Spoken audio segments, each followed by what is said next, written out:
falar dos tipos de bruxismo. Normalmente o bruxismo noturno, o paciente vai ranger o dente.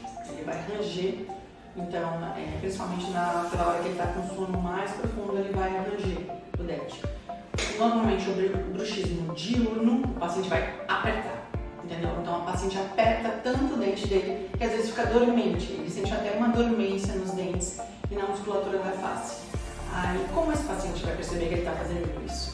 Alguns sintomas são dor nessa região da cabeça, dor muscular nesse músculo aqui, então o paciente realmente sente dor nessa região, dor no pescoço e nessa região de ombros.